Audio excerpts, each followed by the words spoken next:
The Power of Now. A Guide to Spiritual Enlightenment. By Eckhart Tolle. Prepared by Durisa Double from Ethiopia. Please subscribe the Ethiopian Engineering Academy YouTube channel. If you have question, contact me by Telegram. Thanks for subscribing.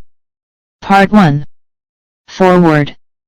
By Russell E. DiCarlo, author of Towards a New World View. Blanketed by an azure sky, the orange-yellow rays of the setting sun can, at special times, gift us with a moment of such considerable beauty, we find ourselves momentarily stunned, with frozen gaze.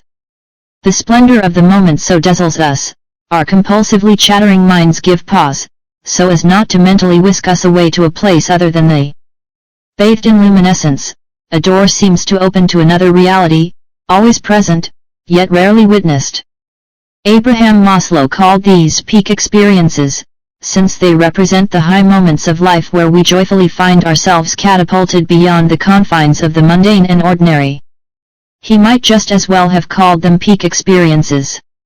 During these expansive occasions, we sneak a glimpse of the eternal realm of being itself. If only for a brief moment in time, we come home to our true self. Ah, one might sigh, so grand, if only I could stay here. But how do I take up permanent residence? During the past 10 years, I have committed myself to finding out. During my search, I have been honored to engage in dialogue with some of the most daring, inspiring and insightful paradigm pioneers of our time, in medicine, science, psychology, business, religion/spirituality, and human potential. This diverse group of individuals is joined by their commonly voiced insight that humanity is now taking a quantum leap forward in its evolutionary development. This change is accompanied by a shift in worldview, the basic picture we carry with us of the way things are. A worldview seeks to answer two fundamental questions: who are we, and what is the nature of the universe in which we live? Our answers to these questions dictate the quality and characteristics of our personal relationships with family, friends, and employers/employees. When considered on a larger scale, they define societies. It should be of little surprise that the worldview which is emerging calls into question many of the things Western society holds to be true. Myth number 1: humanity has reached the pinnacle of its development. Esalen co-founder Michael Murphy, drawing upon comparative religious studies, medical science, anthropology, and sports, has made a provocative case that there are more advanced stages of human development. As a person reaches these advanced levels of spiritual maturity, extraordinary capacities begin to blossom, of love, vitality, personhood, bodily awareness, intuition, perception, communication, and volition. First step: to recognize they exist. Most people do not. Then, methods can be employed with conscious intention. Myth number 2: we are completely separate from each other, nature, and the cosmos.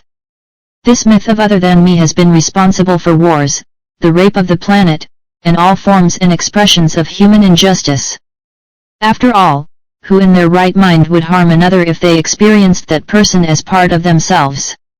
Stan Grof, in his research of non-ordinary states of consciousness, summarizes by saying the psyche and consciousness of each of us is, in the last analysis, commensurate with all that is, because there are no absolute boundaries between the body/ego and the totality of existence. Dr. Larry Dossey's Era 3 Medicine, where the thoughts, attitudes, and healing intentions of one individual can influence the physiology of another person, in contrast to Era 2, Prevailing Mind-Body Medicine, is very well supported by scientific studies into the healing power of prayer. Now this can't happen according to the known principles of physics and worldview of traditional science. Yet the preponderance of evidence suggests that indeed it does. Myth number 3: the physical world is all there is. Materialistically bound, traditional science assumes that anything that cannot be measured, tested in a laboratory, or probed by the five senses or their technological extensions simply doesn't exist. It's not real. The consequence: all of reality has been collapsed into physical reality. Spiritual, or what I would call non-physical, dimensions of reality have been run out of town. This clashes with the perennial philosophy, that philosophical consensus spanning ages, religions, traditions, and cultures, which describes different but continuous dimensions of reality. These run from the most dense and least conscious, what we'd call matter, to the least dense and most conscious, which we'd call spiritual. Interestingly enough, this extended, multidimensional model of reality is suggested by quantum theorists such as Jack Scafati, who describes superluminal travel. Other dimensions of reality are used to explain travel that occurs faster than the speed of light, the ultimate of speed limits. Or consider the work of the legendary physicist David Bohm, with his explicate, physical, and implicate, non-physical, multidimensional model of reality. This is no mere theory. The 1982 aspect experiment in France demonstrated that two once connected quantum particles separated by vast distances remain somehow connected. If one particle was changed, the other changed, instantly. Scientists don't know the mechanics of how this faster than the speed of light travel can happen, though some theorists suggest that this connection takes place via doorways into higher dimensions. So contrary to what those who pledge their allegiance to the traditional paradigm might think, the influential, pioneering individuals I spoke with felt that we have not reached the pinnacle of human development, we are connected, rather than separate, from all of life, and that the full spectrum of consciousness encompasses both physical and a multitude of non-physical dimensions of reality. At core, this new worldview involves seeing yourself, others, and all of life, not through the eyes of our small, earthly self that lives in time and is born in time, but rather through the eyes of the soul, our being, the true self. One by one, people are jumping to this higher orbit. With his book, The Power of Now, Eckhart Tolle rightfully takes his place among this special group of world-class teachers. Eckhart's message, the problem of humanity is deeply rooted in the mind itself. Or rather, our misidentification with mind.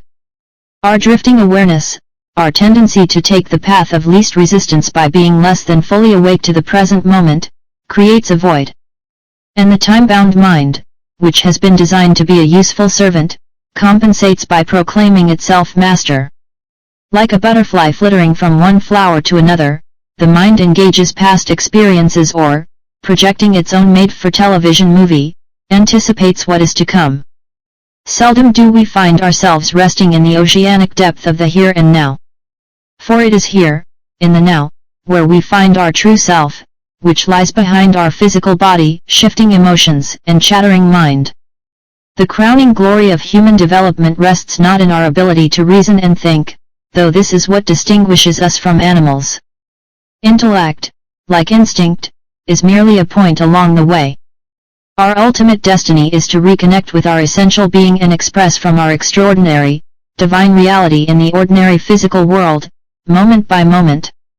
Easy to say, yet rare are those who have attained the further reaches of human development.